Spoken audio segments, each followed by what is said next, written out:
Something is breaking your identity. It's usually a self-betrayal. You are giving in to something that makes it feel more acceptable version of your life temporarily, but the reality is it's breaking your identity. Listen, you are not everybody. It's difficult to be somebody that is set apart for a purpose and a reason. And when you start thinking out of the box, what drives you and what are you compromising multiple times a day? Did the last few hours of my life take me any closer to my goal? What are you allowing in your days that is really breaking your connectivity to your identity because you are allowing a compromise in? Something is breaking your identity. I'm going to highlight a little bit about the identity part of this, but really I just want to get into like what is breaking your identity. It's usually a self-betrayal. Usually you are giving in to something that makes it feel a more acceptable version of your life temporarily, but the reality is it's breaking your identity. I deal in deep human-centered, identity-driven things. I understand it all sounds so big and deep, but something is shifting your ability to see yourself in the way that you need to see yourself in order to give you the confidence to make the changes in your life that you need and want to make. It's not laziness. It's not that you don't have enough drive or motivation. You don't need more social media posts. You don't need all these things. The reality is something is breaking your connection with your identity, and that break is making you think you can or cannot do something. You think that you can skirt the line of something that is compromising to you and your moral center and your kind of connectivity to the things that make you you. You can skirt that line so you can stay acceptable, but the reality is that skirting is costing you, and it's costing you in ways that you might not be really considering. And so I want to talk to you about what is breaking your identity, like those current things. Work here is a huge theme and topic because of the sheer amount of time that you spend on it. And that sheer amount of time, culprit number one, obviously, if you're working in a place that is compromising to you, to your being, to your core value set, to your personal mission, rather, if you're working in a place that's compromising to that, you're breaking your connection to that identity. And it's causing you to not see your capacity to move forward in every area of your life, not just one. It's super simple to think like, it's not that big of a deal. It's just a job, not a thing. I don't really care, whatever. But that compromise is costly. And it shows up everywhere. You think of yourself as a physically fit person, but you will not get up to exercise. It's not because you don't want to. It's because you don't know who you are anymore. You don't know who you are anymore because you are compromising your identity in places where it really, really matters. Job obviously is the most important place, but are you engaging in other behaviors and other places in your life where you know it is against your moral center or code of conviction or personal mission or sense of self or something that somebody taught you that you hold in very high esteem, and so you feel like it's a self-betrayal, but you're like, everybody does this, so it's fine. Listen, you are not everybody. That's what this all comes down to, right? Like if you are here, please know you are not like everybody else. And I know that feels exclusionary or maybe like too much of a compliment. I don't know, maybe you feel flattered by that, but it's hard to not be like everybody else. It's difficult to be somebody that is set apart for a purpose and a reason and needing to maintain that connectivity to your identity in order for you to exist fully and wholly in the world. It's difficult to do that. I'm not trying to tell you that it's simple, and it's uncommon. It's really the whole bit. When you start thinking out of the box, like, man, I'd really like my life to be pack up my family and go live on an island. I can't do that. That's dumb. Sure you can, right? But you have to decide that you're willing to be so honest about who you are that it doesn't matter who agrees with you or disagrees with you.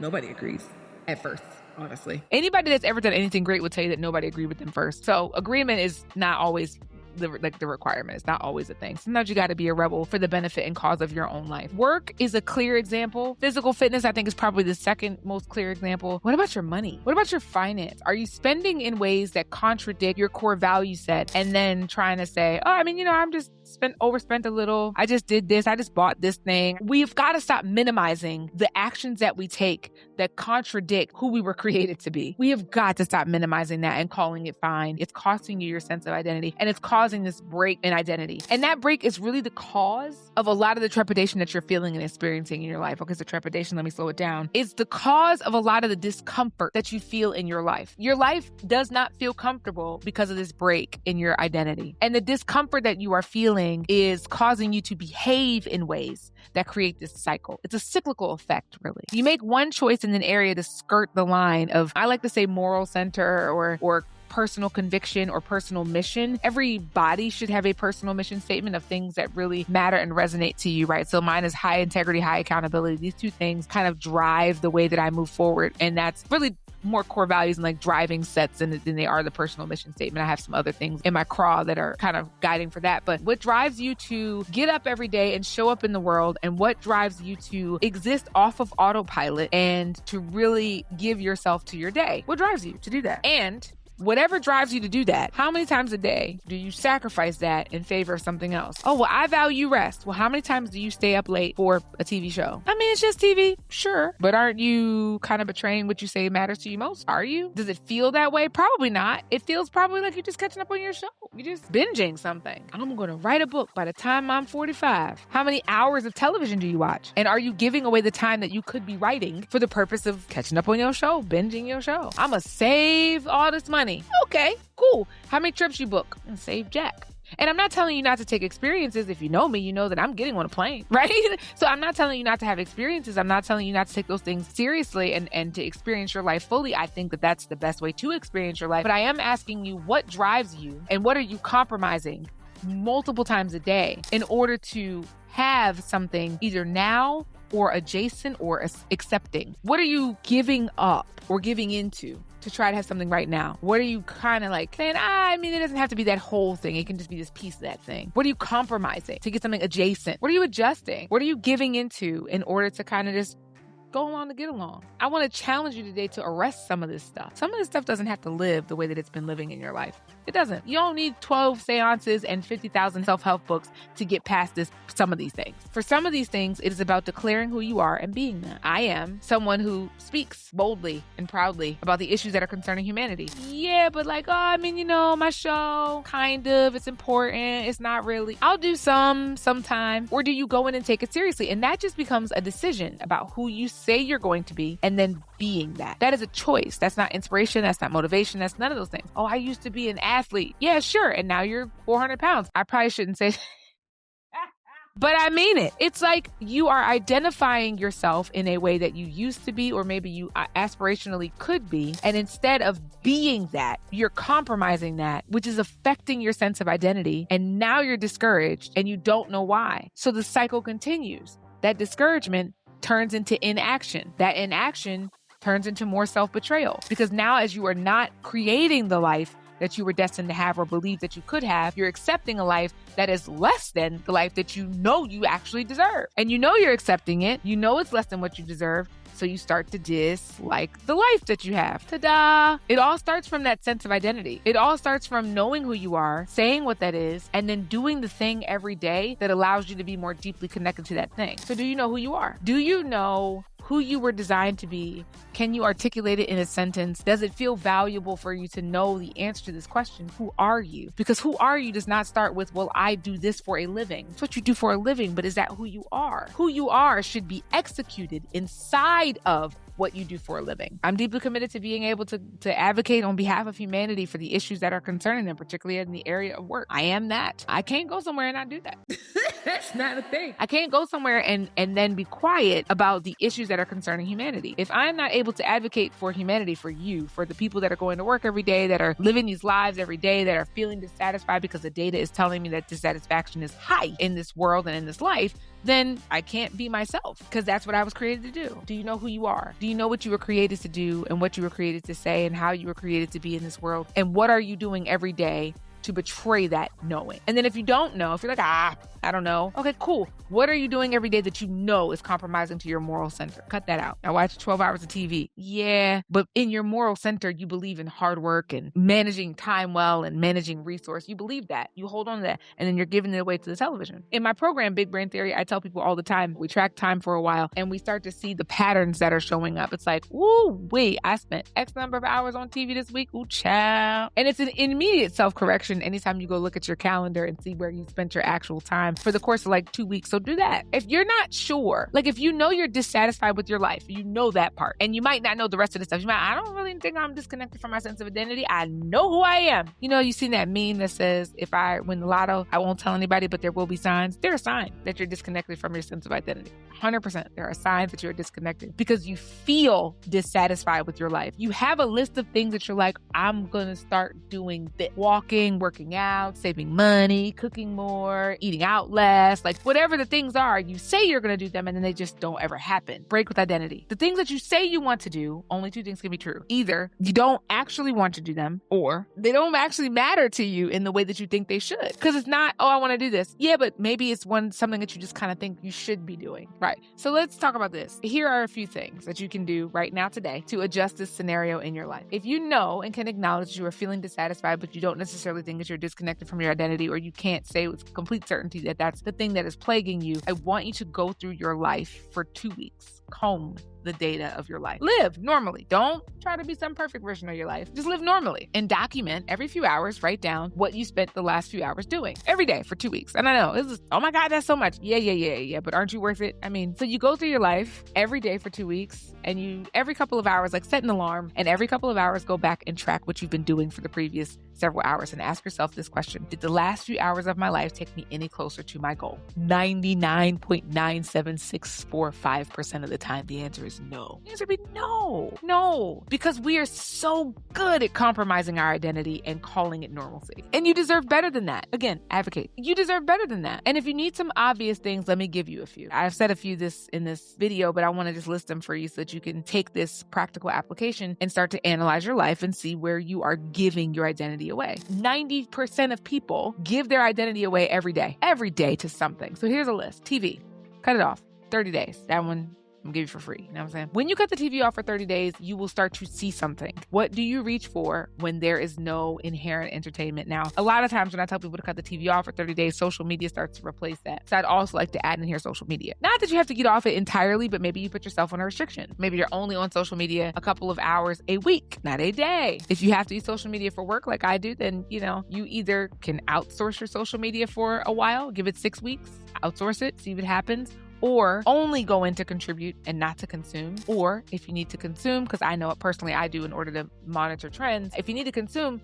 during the hours of 10 and 11 a.m. and then throw the phone across the room and be done with it. TV, social media, alcohol. I'm just going to put it there. Anything like that. Anything that is a depressant or an agent to kind of numb your life in any way. I'm not saying you can't drink ever, but I'm saying give it 2 weeks. See what happens. See what happens to your mind. See what happens to your clarity. Same thing with any other aid you might utilize in your life to find relief from your day. And I'm telling you this because these things are anesthetizing your ability to identify where you are compromising your identity. They just are. And there's a million other things. Anything that you can look at and say, oh, I am doing this because, or I don't know why I'm doing this. It's really both things. I'm doing this because fill in the blank. I'm doing this. I don't really know why I'm doing it. I just do it. I don't know. I just do it. Video games, put them there too. I don't know. I just play games. Cool. Give it 2 weeks. Just see what happens, because your life can be adjusted with data in a way that won't have you feeling like, I don't know why I'm doing this thing. One of the things I talk about, because I love God a lot and I talk about him all the time, something that comes up, people have a lot of questions for me about the Bible, which is fine. I don't, mind answering questions. I love the questions, actually. I should study more so that I can answer them better, honestly. But when people are asking me those questions, they're like, oh, well, how can you believe in this book that man wrote and they massaged it and stuff's not in it and thing stuff? Well, there is just like real practical wisdom in it that the data of my life suggests that when I do these things that are in this book, it goes better. And at minimum, I have more hope about things that are happening. But ultimately, there's wisdom in it. You can be strong and very courageous. Cool. I'm scared of something. Oh, but this book that I read that's full of wisdom says be strong and courageous. Oh, okay, cool. Maybe I'll try that. I'll just try. Let me see what happens when I just kind of flip that switch and turn that on and apply that here because it's in a book full of wisdom. All right, well, cool. So I'm saying that to say not everything has to be ethereal. A lot of people think the Bible is just an old book, but there's stuff in it that makes actual practical sense that if you do it, you'll see the result of the thing in your life. That's now data. I did this, got this result, data point. Same thing here. If you change a thing that you identify as a compromise or something that kind of doesn't have a reason as to why you're doing the thing in your life, and something changes materially, now you have data that says, oh, I was playing those video games to avoid addressing that I don't like the job that I have because I leave the work and I come home and I play video games for 4 hours. Oh, I see now. Oh, I was having that glass of wine every single night because I felt super stressed out about the day that I was having because of this thing. And now you can see where you were compromising. That is really this whole exercise is about what are you allowing in your days that is really breaking your connectivity to your identity because you are allowing a compromise in, because ultimately you are choosing it. And I know that's difficult to hear. And I know that what I'm saying right now is challenging. I know that it's challenging, but it is also the truth. You're allowing it. Like, this is not a call for perfection. This is not what this is about. It's a call for awakening. It's a call for you to realize what's happening so you can then choose if you want to continue down the path or choose something different. And choosing something different doesn't mean you have to know exactly how to be from now on. It's more like I would normally do this, but now that I have been awakened, I can do this other thing. Because now that I've seen this video, now that I've kind of ingested some of this content, I understand that by continuing to do this thing, I am allowing myself, I am choosing not just the action or the activity. I'm not just choosing to binge watch the shows for whatever and not write my book. I'm not just choosing to sit down and scroll social media instead of picking up the weights like I said that I would again. You know what I mean? Like, it's not that I'm just choosing this action or inaction. It's that choosing or not choosing this inaction is actually affecting my sense of identity because I am betraying who I say I am. Once you start betraying who you say you are by doing or not doing things, your ability to be present in your life starts to diminish. Once that starts diminishing, now you start to see the effects of that diminishing sense of identity. Weight gain, insomnia, just like loss of self and verve and ability to show up in the world. It is a cyclical thing that if you can get awakened to it, now you have the opportunity and a chance to choose how you want to be. Because how your life shows up, how your life ends up is a choice about who you want to be in this world. It's cool all day in the paint. You are a unique being. You were created. You have an identity. You are the thing. You are the stuff. And God had a real big purpose and plan when he made you. And all of that's cool. But if you don't keep choosing the actions that are attached to that identity, you won't ever have the life that was fully meant for you to have. And in this world, it's so simple to think that you're not meant to have a good life. But that is not the truth. You are meant to have a good life, and you deserve, with everything in you, to live a life that you do, in fact, absolutely love. All you have to do is start to choose it every single day. Hey, thanks for tuning into the UnCultured show here on YouTube. If this is your first time, thanks for tuning in. If you are back for more and this episode has really resonated with you, whether it's your first time or your 50th time, I want you to go over to my website, courses.theshaunak.com, and grab the 11-day alignment reset challenge. If this episode was particularly challenging for you and you feel like, those were all my toes, Shauna stepped on my toes and told me that I need to start choosing to be connected to my identity, I want to give you this tool, this resource. It is the 11-day alignment reset challenge. It is going to answer some questions, to challenge you even more, but it's going to help you throw out what isn't working and pick up every day what is going to work for you, so that as you are doing the work to reconnect to your sense of identity, you have a tool, a resource, and an asset along with this show to be able to do that. So that's courses.theshaunak.com. These the 11-day alignment reset challenge. That is there for you. It's something from my heart to you to support you as you are getting yourself on path to be able to live a life that you absolutely love.